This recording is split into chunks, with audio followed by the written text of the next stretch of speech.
तो बच्चों इस वीडियो के अंदर हम करेंगे क्लास 10th के chapter number 8 introduction to trigonometry की एक्सरसाइज 8.1 का क्वेश्चन नंबर 10।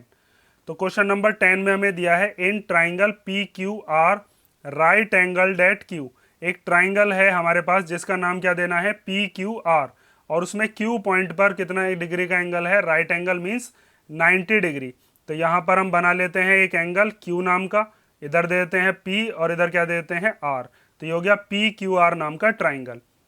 उसके बाद हमें बताया पी आर और क्यू आर का सम कितना है 25 सेंटीमीटर। तो पी आर ये वाली साइड है और क्यू आर ये वाली साइड है, इन दोनों का सम कितना है 25। And P Q equal to 5 centimetre. P Q हमें बताइए यहाँ से यहाँ तक ये कितनी है 5 centimetre. Determine the values of sine P, cos P and ten P. हमें एंगल पी के रेफरेंस में बात करनी है और वहां से हमें साइन पी की वैल्यू बतानी है, कॉस पी की और टेन पी की। तो ऐसा बिल्कुल सेम आपने एग्जांपल नंबर 5 किया था, जिसके अंदर आपको एक साइड दे रखी थी और बाकी दोनों साइड्स का जो है सम दे रखा था। उसी तरीके से हमको ये वाला क्वेश्चन करना है जैसे आपने एग्जाम्पल नंबर 5 किया था। इस एग्जाम्पल को ध्यान से देख लेना, जैसे ये करा था ना बिल्कुल ऐसे ये करना है। बस इसमें सम दे रखा है दोनों साइड्स का, इसमें डिफरेंस दे रखा था दो साइड्स का, है बिल्कुल ऐसे ही। तो पहले हम क्या करेंगे, पहले ट्राइंगल की बाकी की जो दोनों साइड्स हैं उनको निकालेंगे। दोनों साइड्स के बीच का जो रिलेशन है वो तो हमें पता है, तो वहां से हम रिलेशन कैसे निकालेंगे। फिर ट्राइंगल कंप्लीट करने के बाद जब तीनों साइड आ जाएंगी वहां से हम परपेंडिकुलर, बेस और हाइपोटेनस की वैल्यू निकालकर साइन पी, कॉस पी और टेन पी बता देंगे। भाई साइन पी क्या होता है, साइन हो गया परपेंडिकुलर अपॉन हाइपोटेनस, कॉस क्या हो जाएगा बेस अपॉन हाइपोटेनस, और टेन क्या होता है परपेंडिकुलर अपॉन बेस। ये चीज हमने पढ़ रखी है यहाँ पर। प्यारे बेटा पप्पू हौले हौले बोल और सोना चांदी तोल। तो साइन की जगह पर क्या आ जाएगा P upon H, P upon H निकाल लेंगे। कॉस की जगह पर क्या आ जाएगा बी अपॉन एच, और टेन की जगह पर क्या आ जाएगा P upon B, means perpendicular upon base. तो हमें तीनों साइड ही चाहिए, एक साइड दे रखी है। तो अब ध्यान से देखते रहो, अब इसको सॉल्व कैसे करोगे। तो पहले हम इसके अंदर लिखते हैं जो जो चीज़ हमें गिवन है हमारे काम की है, जिसमें हम कुछ मॉडिफिकेशन भी करेंगे। हमें एक ट्राइंगल दे रखा है जिसका नाम है पी क्यू आर, ठीक है। और उस ट्राइंगल के अंदर हमें बताया है कि एंगल क्यू कितने डिग्री का है 90 डिग्री का, और साथ में हमें बताया है कि पी आर और क्यू आर का जो सम है वो कितना है 25 सेंटीमीटर, और हमें बताया है कि पी क्यू इक्वल टू कितना है 5 सेंटीमीटर। तो यहाँ से आप चाहो तो पी आर की वैल्यू निकाल लो या क्यू आर की, मतलब एक को उधर भेज दो ताकि जब हम पाइथागोरस थ्योरम बनाएं तो बस उसमें एक ही वेरिएबल रहे। तो मैं चाहता हूं कि इसमें मान लीजिए क्यू आर को इधर भेज दिया जाए, तो ये हो जाएगा 25 माइनस क्यू आर। जब हम पाइथागोरस थ्योरम लगाएंगे तो वहां पर इसकी वैल्यू को पुट कर देंगे।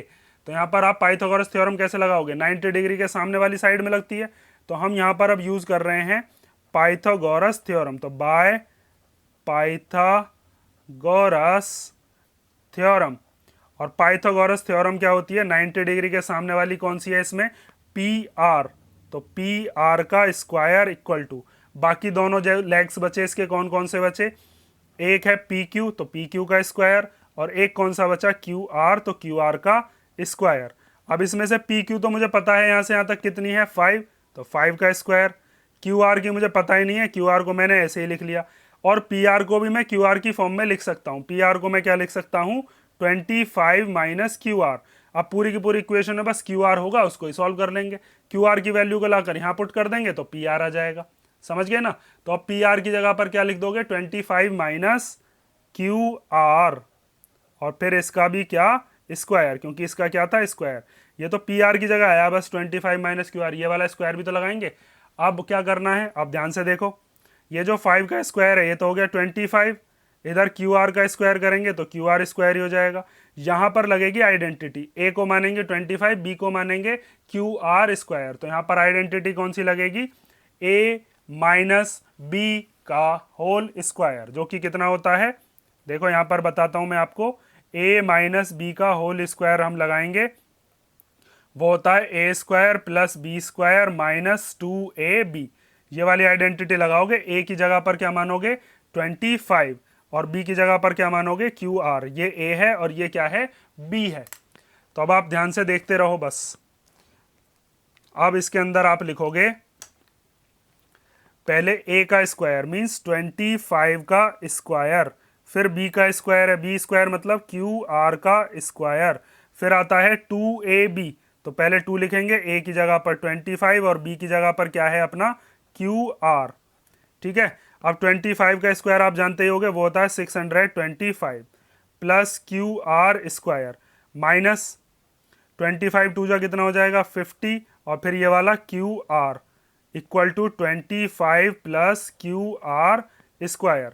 QR वाले जो हैं उनको सबको एक तरफ कर लो और डिजिट एक तरफ कर लो, तो ये जो 25 है डिजिट, इसको मैं इस वाली डिजिट के पास ले आता हूँ, 625 के माइनस में आ गया 25, इधर ये प्लस का था, इधर आकर माइनस का, इधर क्या बचा बस QR स्क्वायर बचा।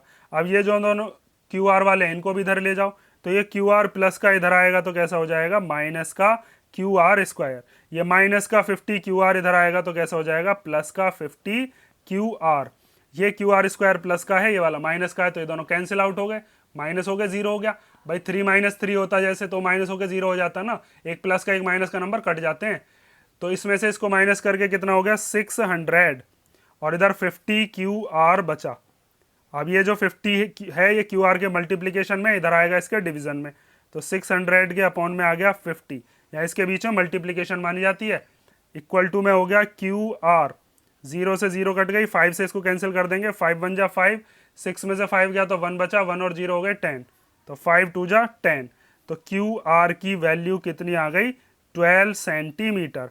अब जब हमारे पास QR आ चुका है तो आप PR भी निकाल सकते हो, PR कितना है 25 माइनस QR, तो अब आप यहां पर निकाल लो PR की वैल्यू, तो PR इक्वल टू हो जाएगा 25 माइनस QR, 25 माइनस QR की जगह हो गया 12, तो 12 माइनस जब करोगे तो आएगा 13 सेंटीमीटर। तो हमारे पास तीनों की तीनों साइड अब आ चुकी हैं, एक साइड तो हमें दे ही रखी थी, PR कितनी आ गई 13 सेंटीमीटर, और उसके बाद हमारे पास QR कितनी आई थी 12 सेंटीमीटर, ये वाली है 12 सेंटीमीटर। अब आपको किस किस की वैल्यू निकालनी है, आपको निकालनी है sine P, cos P, tan P, तो आप P वाले एंगल के हिसाब से ही बात करोगे, तो यहाँ 90 डिग्री है, 90 डिग्री के जो सामने वाली साइड होती है उसको क्या कहते हैं हम, ये हो गई अपनी हाइपोटेनियस।